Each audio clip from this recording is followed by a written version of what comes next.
Alright, buckle up, get a cup of coffee. Let's dive right in.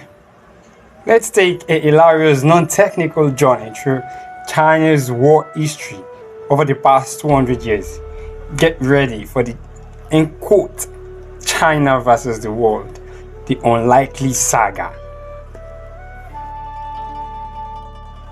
The Opium Wars, a literal drug deal gone wrong, 1839 to 1860. Okay, picture this. China around the 1830s is minding its own business, just chilling with tea and silk. Then along comes Britain. Like, hey, you want some really good opium? China's like, oh no, thanks. We're good with tea.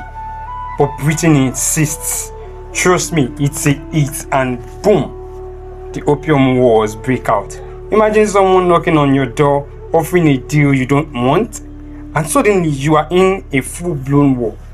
Britain wanted to sell opium to China, and when China said no, Britain was like, okay, how about we just bomb you until you change your mind?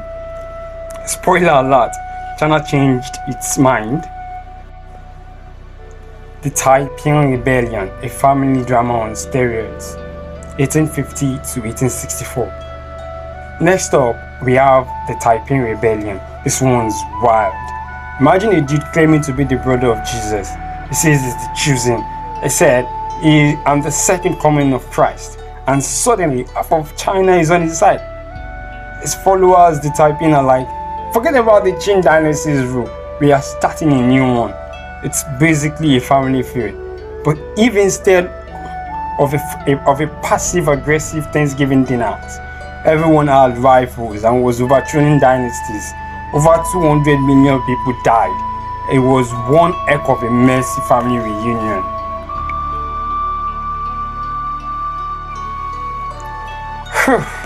The Sino-Japanese War. Little brother gets sassy. 1894 to 1895. Now, Japanese, this little tiny island nation, decides it's time for a glow up. I want to put on makeovers and also be seen by everybody. They have been watching China for centuries and like, hey China, time to step aside and let us take the lead. Japan goes to a war with China over Korea, and in one swift move, Japan proved it's no longer the little sibling who gets ignored at family dinners. China loses and Japan gets to show off its new muscles. Q. China being like, well, that was embarrassing.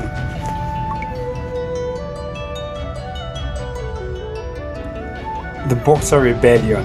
China is no more foreigners' face. 1899 to 1901. At the turn of the century, China was like, alright, we've had enough of everyone.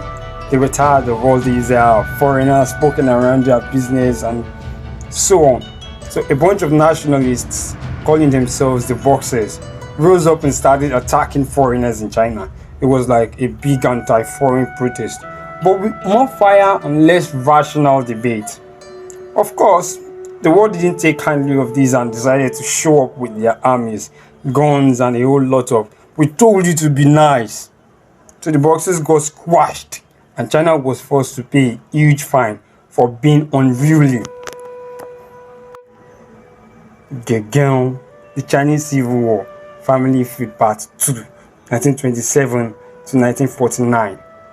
Now, we go into the 20th century after the fall of the Qing dynasty. The country is split between two major factions, the nationalists, led by Chiang Kai-shek, and the communists, led by Mao Zedong.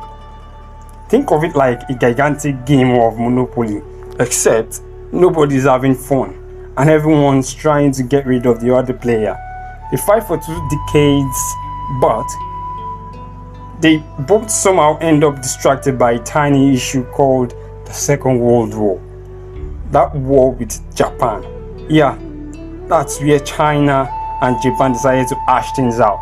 But more on that later actually. After the dust settles, the communists win the civil war and declares the People's Republic of China. The nationalists, well, they just moved to Taiwan like, okay, we'll try again later. World War II, the giant stumbles, 1937 to 1945. Let's talk about the World War II. Well, while everyone else is busy fighting, China has its own wars with Japan. It's like when you are at a party and everyone's having a great time, but you're the one stuck in the corner fighting a tiny aggressive dog. Japan is trying to invade China and it's brutal, Nanjing massacre, anyone, man. But China didn't cool down easily. They fought and fought and fought and fought. Phew. Eventually pulling off a big win. Well, with some help from US and allies though. Japan was so tired by the end of it that they just gave it all up and went home. The Korean War. China gets invited to the party, 1950 to 1953. You know, when Korea was busy playing those playful keys, Boys Before Flowers and all those things, all those movies, China was busy approaching it with guerrilla steps. Fast forward to the 1950s, the Korean War kicks off. The US and South Korea are on one side, and North Korea, backed by China and Soviets, is on the other. China steps in, flexing its muscles like, you didn't think we were just gonna stand there or sit there looking, right? The war ends in a stalemate actually, with China still having its say in the global game. But seriously, did anyone expect a peaceful dinner? No, not in this storyline.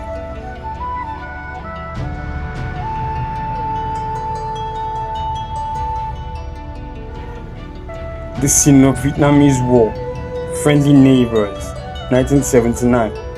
Finally, we have the Sino-Vietnamese War of 1979. China and Vietnam, who had been relatively chill in the past, suddenly decided to take their sibling rivalry to the next level. China invaded Vietnam thinking it would be a war, but no, it was a big fight. While these wars went on for 2 centuries, some of which China lost and importantly losing to big powers, she felt embarrassed and also being seen as the sick man of Asia. China, with little anger issues, felt, oh, we're going to hold the world by storm. And of course, we knew what happened in 2020 when China held the world by its neck and strangled it like a chicken she was going to kill on Christmas.